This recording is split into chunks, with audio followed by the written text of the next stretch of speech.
por tanto, estos enfoques, los resultados que brinden estos enfoques no deben ser considerados o usarse como una prueba de relación causa y efecto. Es una de las características que tienen este tipo de enfoques. También nos menciona que la investigación causal comparativa, el objetivo es que hace comparaciones grupales, ¿ya? Nos da un ejemplo, por ejemplo, sobre el rendimiento académico, que el objetivo sería comparar el rendimiento académico en grupos con autoconceptos altos y bajos, ¿no? O sea, hace siempre una comparación entre los grupos. En cuanto a la investigación correlacional, esta se ocupa más que todo de medir el grado de relación entre dos variables. No solamente compara, sino ve el grado de relación que tienen las dos variables. Después, a manera ya de síntesis, hablo un poquito sobre la investigación comparativa causal, ¿no? Donde la intención es comparar el desempeño o comportamiento de dos o más grupos, ¿no? Tiene un grupo de control y otro grupo donde hace la observación. Y nos da una serie de pasos que debe cumplirse este tipo de investigación, ¿no? Por ejemplo, identificar el problema de investigación. El otro es seleccionar un grupo definido y uno de comparación, ¿no? Precisamente donde el investigador crea estos grupos, teniendo un poco cuidado con la selección de los participantes para ambos grupos. Después recopilar los datos sobre las variables independientes y dependientes. Y finalmente hace un análisis, interpretación de estos datos, ¿no? La investigación correlacional, por su lado, pueden ser estudios de predicción, ¿no? Donde una o más variables predictoras, así las llaman, ¿no? Se usan para proyectar el rendimiento de las otras variables, ¿no? Que ya llama variables de criterio también. Después hace énfasis en hacer un análisis del coeficiente de relación entre estas variables, ¿no? Donde este coeficiente de relación puede ser más menos 1, ¿no? Y donde él asocia de la siguiente forma, ¿no? Cuando la relación es positiva o está cercana a 1, las variables aumentan, ¿no? Significativamente, y en el caso de que sea negativa, las variables difieren inversamente. Cuando este coeficiente de relación es 0, se concluye que no hay relación entre las variables, ¿no? Y después nos habla igual de una serie de pasos que tiene este enfoque, donde parte por identificar el problema, ¿no? Después identifica las variables que se van a incluir en el estudio. Otra vez, él las denomina variables predictivas, ¿no? En vez de las independientes, y a las variables dependientes las llama variables de resultado o de criterio. Después, identificar a los participantes es otro de los pasos, ¿no? En lo posible que sean grupos homogéneos o hacer un análisis de subgrupos para evitar en realidad, para un poquito controlar la selección, ¿no? Después habla sobre la recopilación de los datos cuantificables y finalmente hace el análisis de los datos para sacar conclusiones e interpretar los resultados. Esto es en síntesis en realidad de lo que nos habla esta lectura de Mertens, doctor. Muchísimas gracias, Daniel. Creo que la interpretación de la lectura es bastante correcta. Me gustaría, si alguno de sus compañeros tiene algún comentario que hacer en esta lectura. Buenas noches, doctor. Soy Bruno. Buenas noches, Bruno. Estaba viendo que hay algunas características que este tipo de investigaciones toman, que Daniel no las mencionó, que hablaba específicamente de que en estas investigaciones se tienen que abordar características inherentes, ¿no? Que son el género, la etnia, la edad, discapacidades, clases socioeconómicas, también esas características que no deben manipularse por razones éticas, por ejemplo, el uso ilegal de drogas, y también la tercera, que son el tema de la escuela, la colación, ¿no? Y en el estudio que ellos daban como ejemplo, yo terminé como, en la parte final ellos decían que realmente la diferencia de estas dos radica en las conclusiones. Solamente en esta parte es más o menos lo que se nota la gran diferencia, que según entiendo el comparativo solo dirá si hay una diferencia entre un grupo u otro, pero el correlacional va a decir qué tan fuerte o qué tan lejana de la hipótesis o conclusión se está, digamos, ¿no?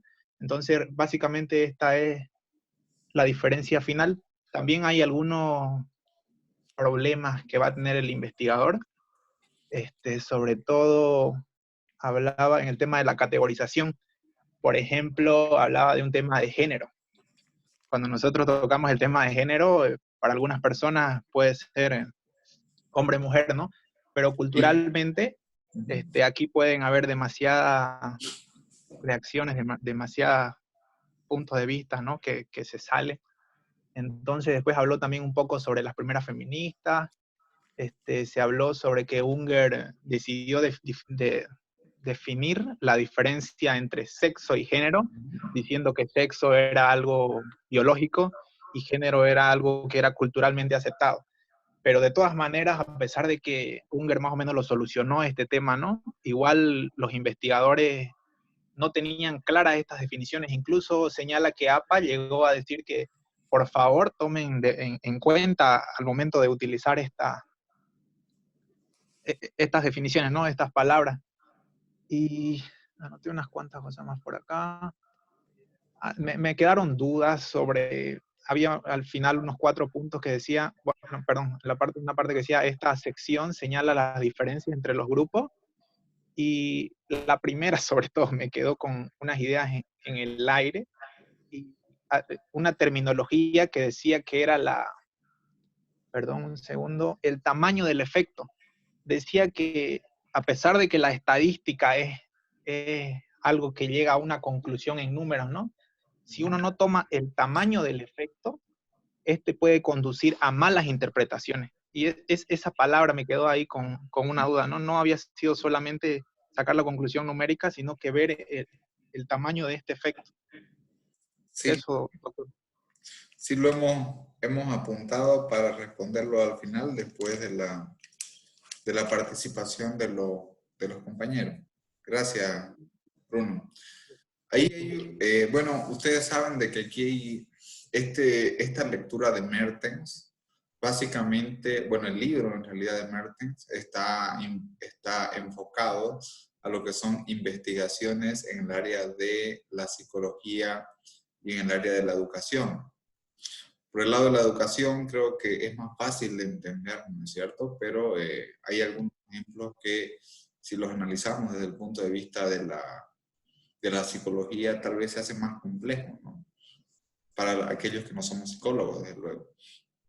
Sin embargo, es importante cuando Bruno menciona el ejemplo con base en la literatura, si es lo mismo, sexo o género, por ahí hay una discusión, unos dicen que es diferente, otros dicen que es igual, se toma como sinónimo, y creo que también eso es otro punto importante, ¿no? Recuerden ustedes de que en la elaboración del instrumento no debemos ser ambiguos y debemos ser bien claros en la forma como planteamos el instrumento o el cuestionario. De igual manera, ¿cuál es el objetivo de estas lecturas? Pues básicamente es analizar un poco para qué queremos realizar el instrumento. Y el instrumento básicamente podemos utilizarlo para hacer este tipo de análisis, ¿no? Y algo que es importante también señalar es de que en análisis causal comparativo o análisis correlacional, aquí no estamos hablando de experimento, no estamos hablando de manipulación de variables. Y un aspecto bastante importante es estudiar lo que son las características inertes, que son básicamente atributos que no podemos manipular. Entonces, desde este punto de vista, se plantean dos enfoques, ¿no? Un enfoque que está vinculado a lo que es la comparación de grupos, ¿no es cierto? Estos grupos debemos comparar y lógicamente llegar a una inferencia y a una conclusión si existe o no existe una diferencia en términos estadísticamente significativos. Esta es la palabra clave, estadísticamente significativo. Y el otro punto, ese es un enfoque. ¿Cuál es el otro enfoque? El otro enfoque es análisis correlacional. ¿Qué significa análisis correlacional? Relación de variables. Daniel lo expuso muy bien. El tipo de relación de variables puede ser de tres tipos. Cuando hay una asociación positiva entre ambas variables, esa es una. La otra es cuando hay una relación negativa o una relación inversa. ¿Qué significa una relación inversa? Que en la medida que una variable aumenta, eso se asocia con que la otra variable disminuye. Y finalmente también está la relación nula entre las variables. Cero correlación. ¿Qué significa cero correlación? Que ambas variables no tienen ninguna asociación, ni positiva ni negativa. Entonces, esos son los dos enfoques principales en el cual se basa esta lectura, y desde luego hay otros puntos importantes también en el análisis de ambas posturas, tanto en términos de causal comparativo como en términos de asociaciones. Bien, ¿alguien más que nos quiera hacer algún comentario de esta lectura?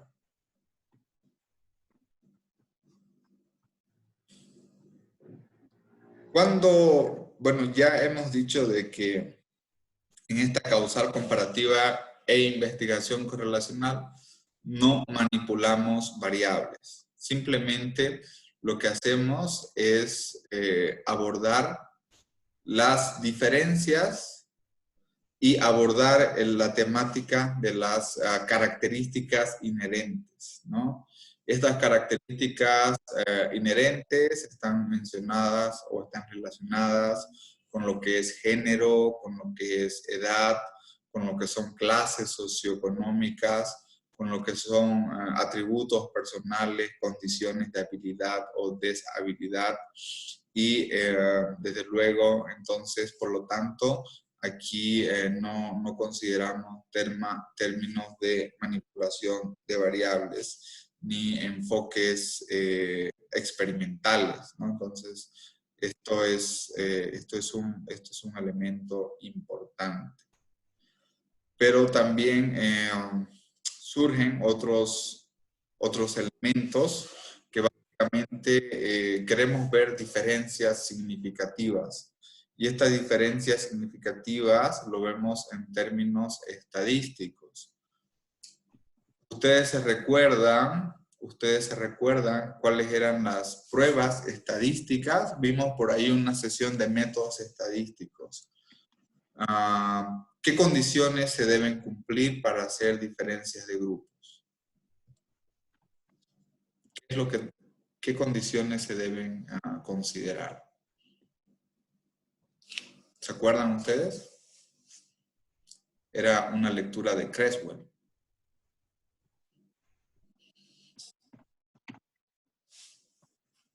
¿Alguien recuerda?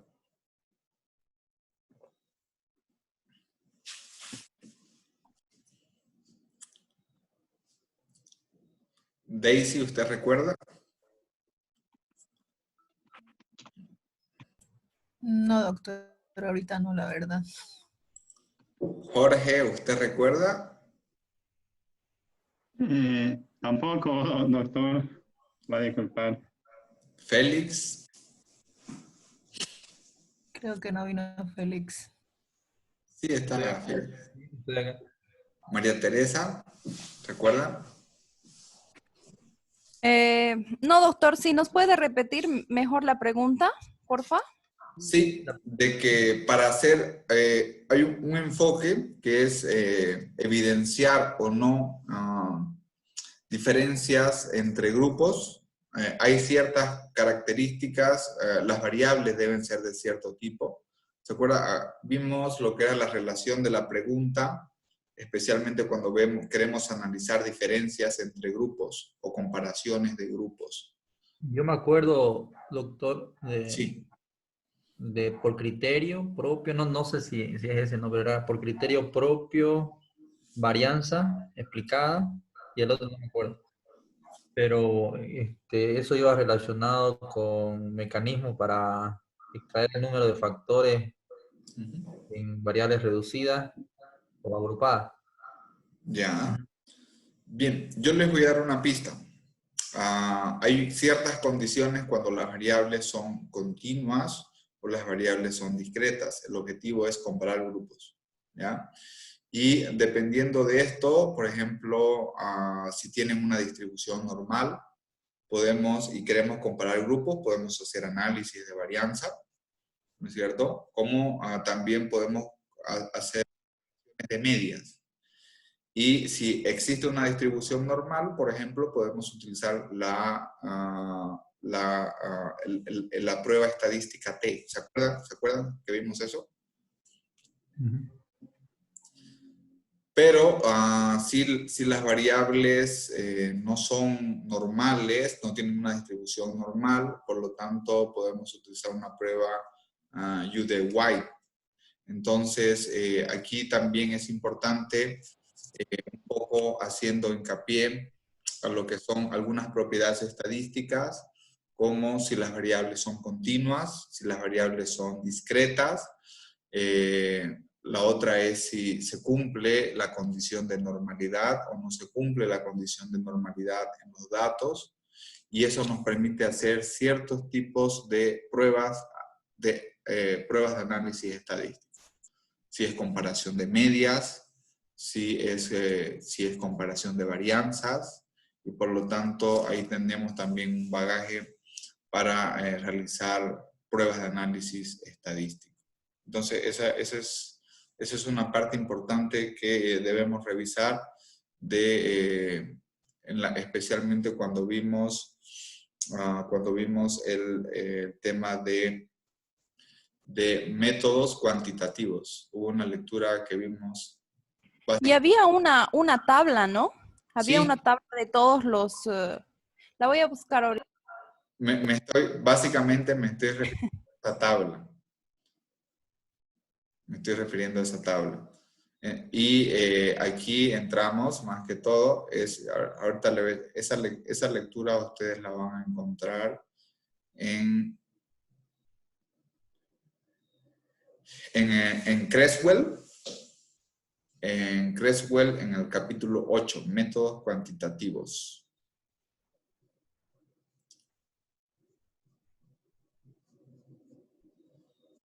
Voy a ver si se la puedo compartir, la tabla. ¿Quiere que se la comparta la tabla?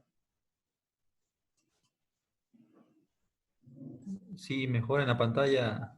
Sí, se la voy a compartir.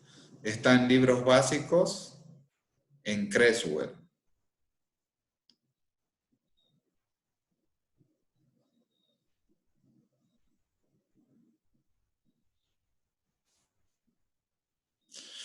Entonces, en esta lectura de Creswell, lo que se menciona es que todo depende de las preguntas de investigación. Hay preguntas de investigación, como ustedes saben, que es para comparar grupos, ¿no? Hay preguntas de investigación que están vinculadas a análisis de relación entre variables, asociación o correlación. Eso básicamente asume lo que es un diseño de tipo de sección cruzada o datos de corte transversal. Y hay otro tipo de preguntas también que son para análisis de causalidad. El análisis de causalidad es más exigente en la metodología, es más fuerte. Y si quiero hacer un análisis de causalidad, debo tener tanto unidades de corte transversal. Las unidades de corte transversal o datos de corte transversal son los muestreos, por ejemplo, que son tomados en un tiempo dado. Pero también debo tener análisis de series de tiempo. Por lo tanto, digamos que el análisis para hacer información o un análisis de causalidad, básicamente necesito lo que se llaman los datos longitudinales o también llamados datos de panel, que es precisamente esa combinación entre lo que son las series de tiempo y los datos de corte transversal. Bien, entonces voy a abrir la literatura de Creswell para poder compartirles esa tabla que ustedes mencionan. Y es una tabla que siempre debemos tenerla presente, porque en función del problema que planteemos y en función del diseño de investigación, en función de mis datos, si no tengo los datos pertinentes, ya sean datos de corte transversal, series de tiempo o datos longitudinales, es muy difícil de que pueda presentar una investigación en la cual digamos que no exista esos problemas dentro del diseño de investigación. Bien, entonces nuevamente les voy a compartir la pantalla de lo que tenemos que tener presente. Ahorita nosotros estamos viendo básicamente lo que son preguntas de comparación de grupos. Un poco recordando la pregunta de comparación de grupos, algo que es importante es ver si mis variables son continuas o discretas. ¿Se recuerdan ustedes cuáles son las variables continuas? ¿Cuáles son las variables discretas? Las continuas, usted dijo que eran los números enteros, 1, 2, 3, 4. Las discretas son esas son las discretas. Las continuas incluyen los decimales, 0,1, 0,2, 0,3, o sea, eso era, ¿no? Sí, correcto. Así lo está escribiendo Daniela ahí en el chat por su problema de micrófono. Básicamente es eso. Por ejemplo, si hablamos de la estatura o del peso de una persona, son variables continuas, ¿no? Porque tienen variables discretas. Si hablamos, por ejemplo, de la cantidad de estudiantes o cantidad de maestrantes, son números enteros, no pueden haber 25 y medio, ¿me entienden? ¿No? La cantidad de estudiantes es un número discreto. Entonces, ese es un elemento importante. Si son distribuciones, si son variables, la independiente y la dependiente, si es que se clasifican así, si son continuas o discretas, ese es un primer elemento. El otro elemento es si las variables tienen una distribución normal. La pregunta es aquí, ¿cómo medimos la distribución normal? ¿O qué es una distribución normal? Creo que por ahí no hemos comenzado, ¿no? ¿Qué es una distribución normal?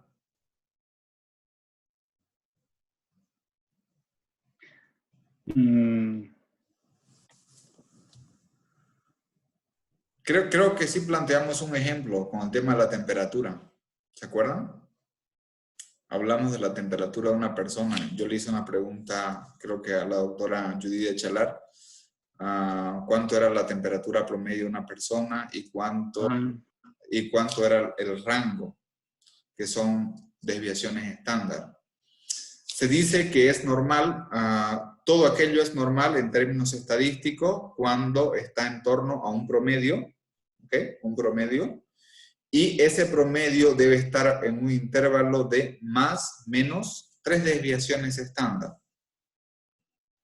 ¿Se acuerdan ustedes el caso de la temperatura? Por ejemplo, si una persona, dijimos, está entre, no sé, voy a inventarme, entre 35 grados y 36 grados y algo, o 37 grados, decimos de que una persona tiene una temperatura normal, ¿no es cierto? Porque el promedio está alrededor de 3 desviaciones estándar. Eso lo vamos a ver en el taller en términos estadísticos, si las variables tienen o no distribución normal. Entonces, en función si las variables tienen distribución normal, ahí, y el elemento es realizar comparación de grupos, es decir, si esperamos de que un grupo es mayor que otro grupo, es igual o es menor. Entonces, si el propósito o la naturaleza en la pregunta de investigación es comparar grupos, debemos verificar las variables, debemos verificar si estas variables tienen distribución normal o no normal. Si tienen distribución normal, las pruebas estadísticas que podemos realizar para efectos de hipótesis puede ser una prueba T, puede ser una prueba análisis de varianza o análisis de covarianza. Si las variables son continuas o discretas y no tienen una distribución normal, la prueba que utilizamos es la prueba Mann-Whitney-U-Test. ¿Okay? Entonces, pero aquí los condicionantes son el tipo de variables y la distribución. Ahora, si queremos hacer análisis de correlación, que nos los ha explicado, Daniel nos los ha explicado muy bien, entonces ahí debemos medir igual, ¿no? Si las variables tienen distribución normal o no normal. Si las variables, por ejemplo, son continuas, ¿ya? Y tienen una distribución normal, vamos a utilizar algo que se llama, para medir correlación, algo que se llama coeficiente de Pearson. Si las variables son categóricas y no tienen por lo tanto no tienen una distribución normal, vamos a utilizar lo que se llama correlación de Spearman. ¿Okay? Entonces, esta es una tabla estadística muy importante que nos va a permitir realizar el análisis correspondiente para efectos de prueba de hipótesis, ya sea en comparación de grupos o en asociación de variables. Entonces, de hecho, ¿para qué queremos el instrumento? ¿Para qué desarrollamos un cuestionario? ¿Para qué lo aplicamos? No solamente es para describir, ¿no? En licenciatura aplicamos encuestas con fines descriptivas. Ya de maestría utilizamos encuestas para esto, para fines de comparación entre grupos o para fines de análisis de correlación. Y vamos un poco más allá. Si queremos ponerle, digamos, si queremos ponerle la cereza o el cherry a la torta, podemos hacer algún tipo de análisis, por ejemplo, alguna regresión. Aunque, insisto, ese no es el objetivo de este curso. Aquí simplemente nos vamos a quedar con comparación de grupos y análisis correlacional. Pero alguien por ahí podría hacer incluso hasta un análisis de regresión, ¿no? Que acuérdense ustedes que un análisis de regresión es un análisis de dependencia, donde tenemos una variable dependiente, llamemos Y, en función de variables explicativas, X1, X2, X factores. Bien. ¿Alguien más que nos quiera hacer algún comentario acerca de esta lectura? ¿O algún punto adicional?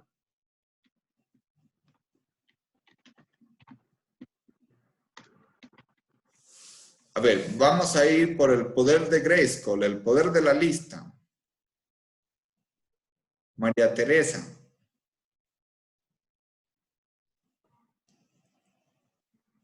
¿Aló, María Teresa?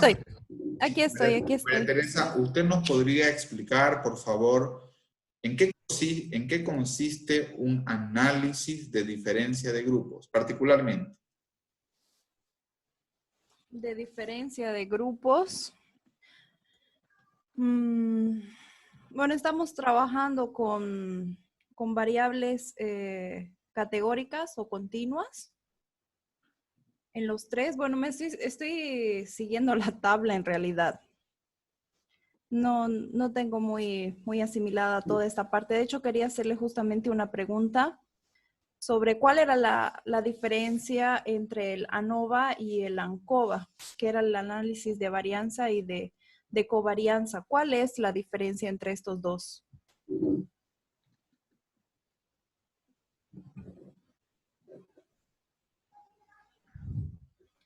Perdón, tenía el micrófono apagado. Bueno, el análisis ANOVA, el análisis ANCOVA básicamente lo que nos hace es tratar de controlar la incorporación de otras variables explicativas.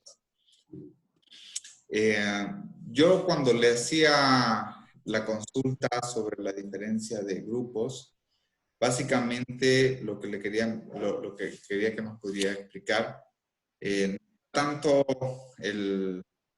no era tanto el tipo de consideraciones estadísticas que tenemos que tener en relación si las variables son continuas discretas o si tienen una distribución normal, sino básicamente para qué lo realizamos con base en la literatura de Mertens, ¿no? Y obviamente, desde un punto de vista estadístico, sí es cierto de que necesitamos evidenciar si hay características que son estadísticamente significativas o no entre grupos, pero básicamente siempre nosotros debemos irnos a lo que es, acorde a lo que sugiere Mertens, a lo que es la revisión de la literatura, ¿no? Y la revisión de la literatura nos señala básicamente el estado del arte o estudios previos, en la cual nos determinan las diferencias o similitudes entre grupos, personas o situaciones. Esto es lo que se conoce como un análisis cuantitativo. Y aquí también podemos utilizar ya sea el análisis comparativo causal o el correlacional. Sin embargo, también debemos mencionar, es un poco confuso que la lectura que estemos abordando se llame análisis causal comparativo. No podemos hablar de causalidad cuando nuestros datos son de sección cruzada o datos de corte transversal, ¿no? Porque si nosotros hablamos de causalidad cuando nuestro diseño de investigación es de sección cruzada, una encuesta, por ejemplo, estamos hablando de algo que se conoce como la falacia post hoc. Y de igual forma, ustedes recuerdan cuando leímos la lectura desde los editores, ¿se acuerdan?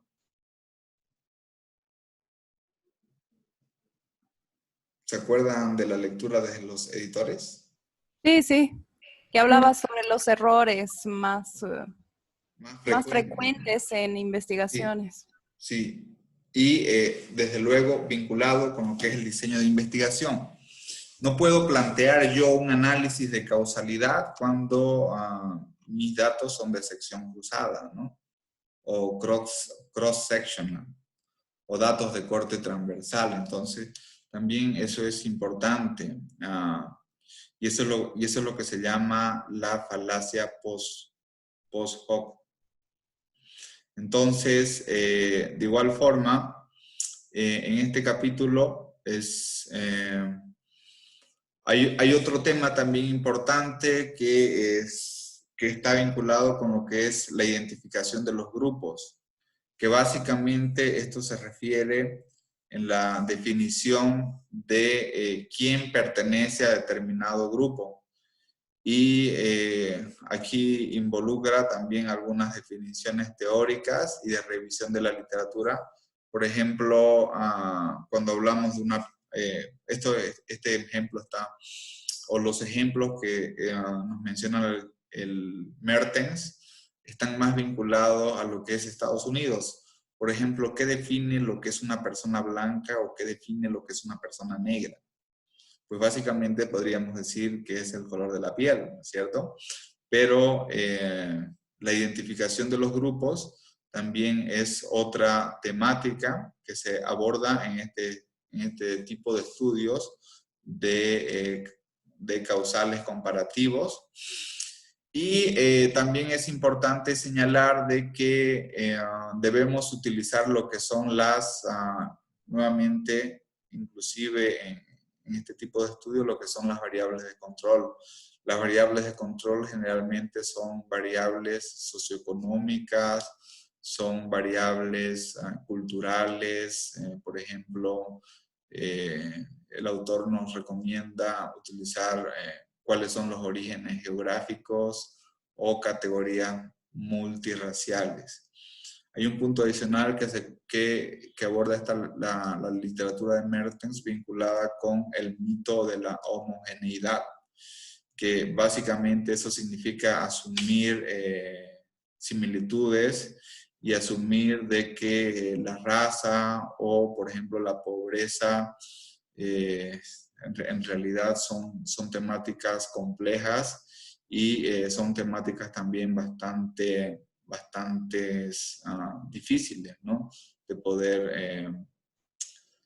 poder clasificar y de poder identificar. Sin embargo, también es algo que se debe controlar. ¿Cuál es el problema fundamental cuando hacemos un análisis de comparación de grupos?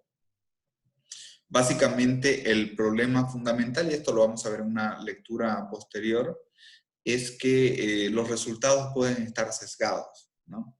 Pueden estar sesgados no por lo que querramos medir, sino pueden estar sesgados porque ¿quién comprende esas comparaciones de grupo?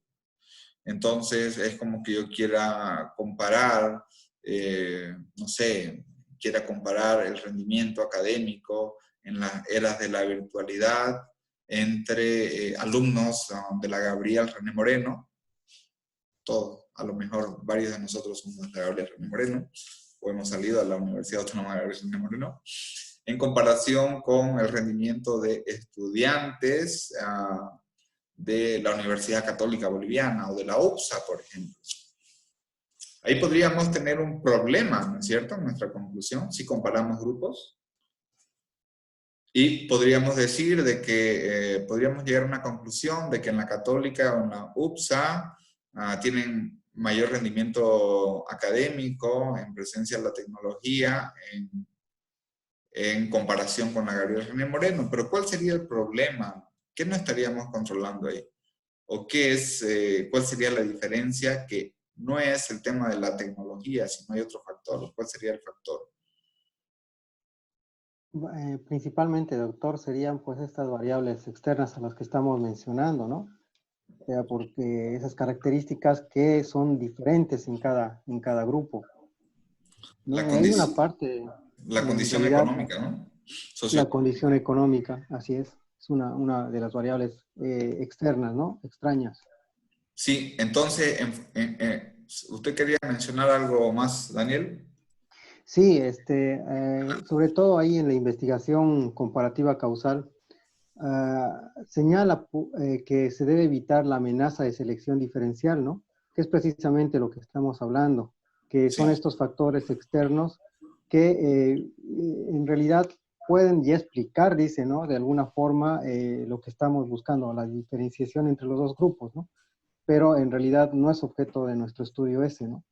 Pero sí distorsiona nuestras conclusiones.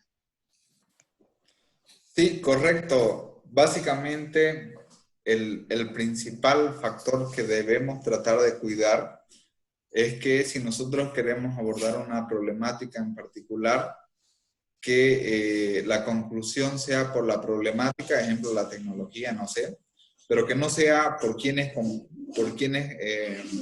componen dichos grupos. Si nuestro resultado es porque quienes componen dichos grupos y no así por lo que queremos probar, ahí nuestra investigación va a estar en serios problemas, ¿no? Que es el tema de la selección en los grupos. Entonces, ese es un punto bastante importante que debemos de controlar en nuestra investigación.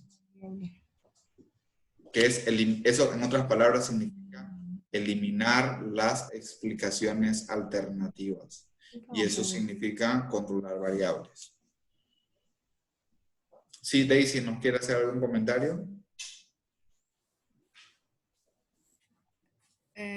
No, doctor, estaba recordando lo de las variables externas y viendo cómo afectan, como dijo el compañero. Solamente era eso. Doctor, Sí. a mí me gustaría saber si podría repetir lo de la falacia de post-hoc. No lo llego a entender muy bien. ¿Perdón? No sé si podría repetir de nuevo lo de la falacia del post-hoc. Es que no lo llego a entender muy bien para escribirlo. Sí, esta falacia consiste en que yo quiero determinar causalidad, así en términos sencillos. Quiero determinar causalidad, una variable causa otra, ¿ok? Cuando la metodología que utilizo en términos de análisis no me lo permite. Por ejemplo, yo quiero evaluar causalidad a partir de una encuesta. Entonces, la encuesta no me va a permitir determinar causalidad desde el punto de vista metodológico. Si yo quisiera abordar la causalidad, tendría que tener una metodología de datos longitudinales, ¿no? Donde haga un seguimiento en el tiempo a los mismos sujetos. Entonces, por lo tanto, si yo quiero determinar, si hago una pregunta de causalidad, ¿qué causa a tal fenómeno o a tal situación?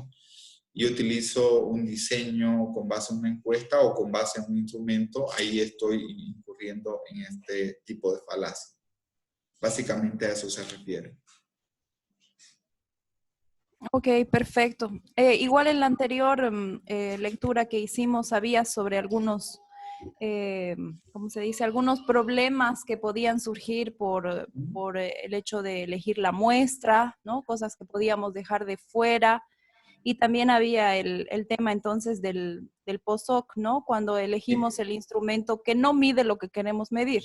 Sí, correcto. Y ahí entramos ya a un tema de el peor problema que podemos tener, ¿no? Que es el problema de la validez interna.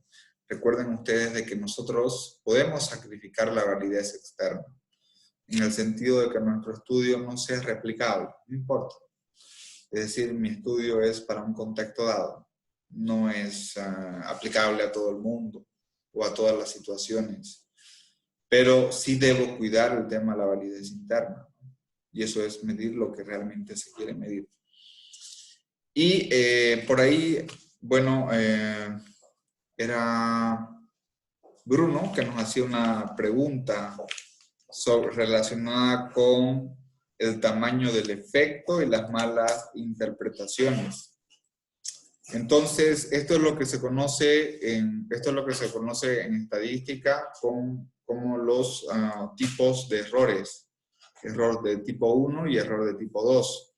El error de tipo 1 o el tamaño del efecto significa de que yo puedo encontrar una relación estadísticamente significativa entre dos variables al 10%. Bueno, aquí estamos hablando de que en estadística, para rechazar o no rechazar una hipótesis, de hecho la literatura de Mertens lo señala, de que debemos hablar de un nivel de significancia estadística. Y hay 3 niveles de significancia estadística. Al 1%, al 5% y al 10% de significancia estadística. ¿Qué significa un nivel de significancia del 1%? Significa un nivel de confianza del 99%. Un nivel de confianza del 5%, significa un nivel de confianza del 95%. Y un nivel de significancia estadística del 10% significa un nivel de confianza del 90%. Entonces, ese es el tamaño del efecto, el nivel de significancia estadística, o de forma alternativa, el nivel de confianza. Entonces, ¿qué sucede si yo encuentro de que unas variables, llamemos X y Y, están relacionadas de forma estadísticamente significativas al 10% de significancia estadística? Eso va a significar de que la relación, o de forma análoga, es de que tiene un nivel de confianza del 90%, ¿no? Entonces podemos decir, sí, hay una relación significativa al 90%, pero también hay un margen de error del 10% de que la relación sea falsa, ¿entienden, no? Entonces, ese es el análisis que debemos tener cuidado con el tamaño del efecto en términos estadísticos. ¿Cuál es lo estándar? Lo estándar es el nivel de significancia del 5%. Es lo estándar, ¿no? Que es el nivel de confianza del 95%, y el más exigente, desde luego, es el 1% o el 99% de nivel de confianza. ¿Qué tipo de investigación nosotros puede aplicar? ¿Perdón? ¿Cuándo prácticamente se puede ver ese nivel de significancia del 1%? Básicamente dependiendo si nuestros datos, qué tanto se ajustan a los valores estadísticos, a los valores, se llaman valores críticos. Entonces, dependiendo de cuál sea la hipótesis, yo tengo mis datos, y esos datos van a pasar ciertos valores críticos, y por lo tanto estos valores críticos ya son valores dados, que están en tablas estadísticas. Desde luego nosotros no andamos con tablas, pero ya están incorporados en los paquetes y software estadístico. Por lo tanto, ahí vemos qué tanto los datos se ajustan o no a la estadística, ¿no? Entonces, ese es el nivel de confianza. Sí. Pero, doctor, esto fue lo que nos enseñó en la primera clase cuando estábamos hablando del tamaño de muestra, que mientras mayor sea la muestra, entonces más grado de significancia estadística, ¿no? ¿Sí? Sí, desde el punto de vista del muestreo, sí.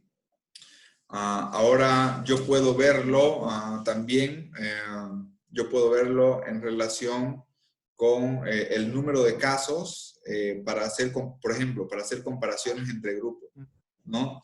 De todos los casos que hay, de cada 100 casos, cuántos en el grupo A, por ejemplo, son mayores que el grupo B, en cada 100 casos. Eso también lo podemos, y eso es con los datos observados y con las respectivas pruebas estadísticas.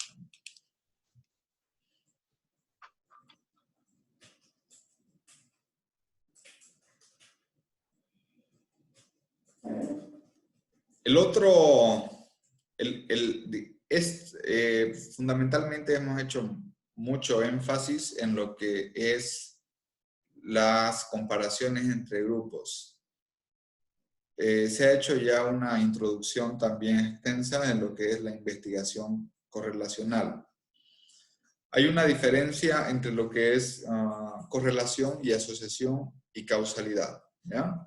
En primer lugar, más allá del tipo de metodología que tengamos, si es de datos de sección cruzada, series de tiempo, datos longitudinales, en el análisis correlacional no nos importa, digamos, quién es la variable dependiente y quién es la variable independiente. O sea, no es necesario especificar. Eso significa de que simplemente, ¿cuál es el objetivo? El objetivo es ver cómo dos variables, sin importar nuevamente quién es la dependiente, se asocian. Y esa asociación, como ustedes saben, puede ser positiva, negativa o cero. El coeficiente de correlación, tal como lo señaló Daniel, está entre +1 y -1. Cuando el coeficiente de correlación es +1, significa una relación positiva y perfecta. ¿Qué significa una relación positiva y perfecta? Significa de que si una variable se incrementa en una unidad, la otra variable también se incrementa en una unidad. ¿Okay? ¿Cuál es el otro extremo? El otro extremo es la relación perfectamente inversa, que eso es un coeficiente de correlación de -1. ¿Qué significa esto? Significa de que si una variable se incrementa en una unidad, la otra variable va a disminuir en -1 unidad. O al revés, ¿no? Si una variable disminuye en una unidad, la otra variable va a incrementarse en una unidad. Eso es una relación perfectamente inversa. Y desde luego la interpretación para el caso del coeficiente de correlación 0 es de que si una variable se incrementa en una unidad, la otra variable es 0. No hay una relación, son dos variables totalmente independientes o diferentes. No tienen relación alguna. Hay un caso puntual donde falla el coeficiente de correlación, que es cuando las variables tienen una relación curvilínea. Algunos ejemplos de relaciones curvilíneas en el cual el coeficiente de correlación es 0, sin embargo existe una relación. Es el caso puntual de, por ejemplo, si yo quisiera correlacionar los salarios de los trabajadores, los años de experiencia laboral. ¿Cuál sería la hipótesis? Nosotros podríamos decir, a mayor cantidad de experiencia laboral, mayores salarios. Eso es cierto, sí, pero hasta cierto punto. Resulta de que las personas conforme van incrementando sus años de experiencia laboral, desde luego van incrementando su salario. Sin embargo, eso llega hasta cierto punto, donde las personas ya tienen una cantidad máxima de experiencia laboral, máxima en el sentido de productividad, de años de proactividad, etc. Sin embargo, después de cierta edad ya los salarios comienzan a caer. Por lo tanto, en la medida que se pasa ese umbral, ya mayor cantidad de experiencia laboral tiene una relación negativa, inclusive con el tema del salario. Entonces, es una relación curvilínea. Si yo sacara un coeficiente de correlación, el coeficiente de correlación va a ser 0. ¿Y eso qué podría inferir? Podría inferir de que no existiría relación entre experiencia laboral y el salario, cuando en realidad sí lo hay, pero depende, ¿no? Depende de la fase en que estén ambas variables. Otro punto también que hay que tener cuidado con las correlaciones es cuando mis variables están expresadas en el tiempo. Hay un término aquí que se conoce como la relación falsa o la relación espuria, que esto se da porque las variables presentan tendencias en el tiempo, es decir, tienden a incrementar y tienden a disminuir. Y si yo saco una correlación, me va a dar una asociación estadísticamente significativa, cuando en realidad no existe ninguna relación. Por ejemplo, resulta de que en Inglaterra un investigador de apellido Henry evaluó dos series de tiempo, dos variables que tendrían a incrementarse en el tiempo. Una variable era la cantidad de sacerdotes ordenados en la iglesia anglicana. Por lo tanto, la cantidad de sacerdotes ordenados siempre tendía a crecer en el tiempo, ¿no? Y la otra variable era cantidad de alcohólicos, ¿no? La cantidad de alcohólicos también tendría que crecer en el tiempo. No tiene nada que ver la cantidad de sacerdotes ordenados con la cantidad de alcohólicos. Sin embargo, como ambas variables tendían a crecer en el tiempo, se sacó una correlación y esta correlación era muy cercana a 1 y era estadísticamente significativa al 1% como nivel de significancia estadística, que como ustedes saben, eso es equivalente a un 99% de confianza. Por lo tanto, en ese caso, como las variables presentan tendencias, se puede sacar la errónea conclusión de que a mayor número de sacerdotes ordenados, por lo tanto, eso se asocia con mayor cantidad de alcohólicos.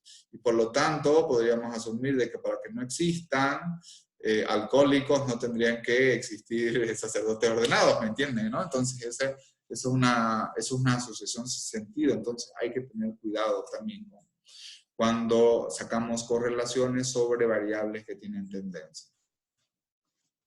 No sé si fue justamente en este texto o en otro, hace también un ejemplo parecido de, creo que son iglesias y bares en una misma Exacto. zona. Sí, Eso. sí.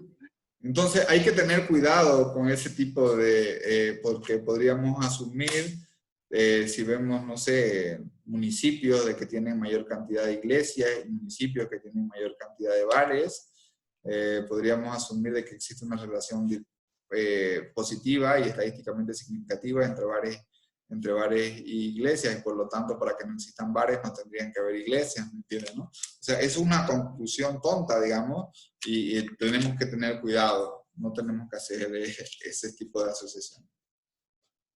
Y el otro punto importante es que lo teórico debe superar lo estadístico. ¿Qué significa eso? Significa de que todo postulado de revisión de la literatura, de estructuración lógica, debemos priorizar por la intuición en ciencias de la educación, debe estar por encima de la intuición o del resultado estadístico. Ese es otro punto importante. Si bien es cierto que nosotros les pedimos de que debe haber una congruencia, sin embargo, nuestros resultados estadísticos no pueden ir por encima de lo teórico, en el sentido de que si vemos este ejemplo de analogía de bares e iglesias, hay algo que está mal, ¿me entienden? ¿No? Entonces, o puede ser una relación significativa, pero sin sentido. Entonces también eso hay que tener respectivo cuidado. No tomar el encuentro o el hallazgo estadístico como la verdad absoluta, sino también tenemos que cuestionarnos el porqué del resultado.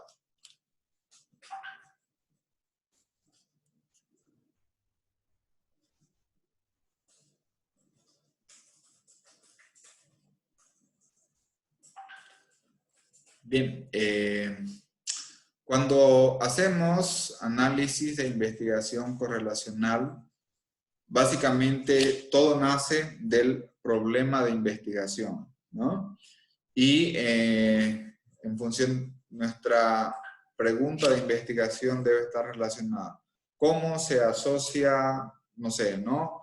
El uso, cómo se relaciona la calidad tecnológica, si es que calidad tecnológica hay un concepto, con el rendimiento académico? ¿Cómo se asocia? Entonces, en los estudios de correlacionales siempre viene de la pregunta. Luego debemos tratar de identificar las variables correctas que están incluidas en el estudio.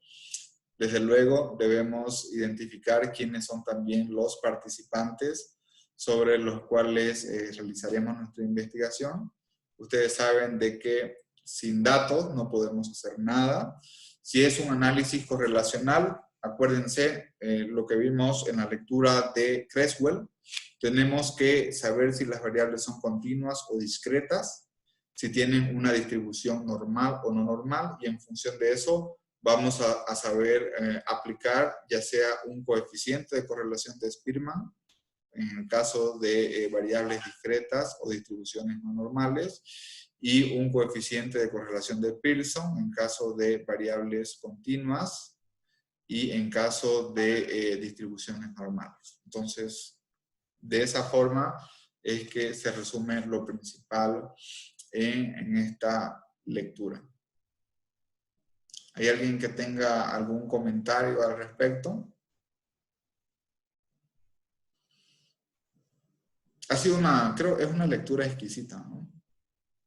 Es una lectura en la cual podemos hablar mucho. Sin embargo, bueno, si no hay ningún comentario, ¿qué les parece, compañeros? Si nos damos unos 15 minutos y damos un pequeño receso. Aún tenemos 3 lecturas, las otras 3 lecturas son más cortas y podremos hacerla en términos más rápidos. ¿Están de acuerdo? Sí, de acuerdo, doctor. Sí, de acuerdo. Bien, vamos a estirarnos, tomar un café, comer un sándwich o ver la actividad que ustedes consideren pertinente. Ok, doctor. Un favor, doctor. Me han Sí. llamado de urgencia a una reunión en pregrado de la Católica. A las 9 arranco. Entonces, tal vez entro un poco tarde al final de la clase. Qué barbaridad eso de... Se me hace un poco abusivo a esta hora. Ha habido una emergencia, dice, así que vamos a ver qué dice el ingeniero alemán. Totalmente comprensible, ingeniero, no se preocupen. ¿Ya? Gracias, doctor.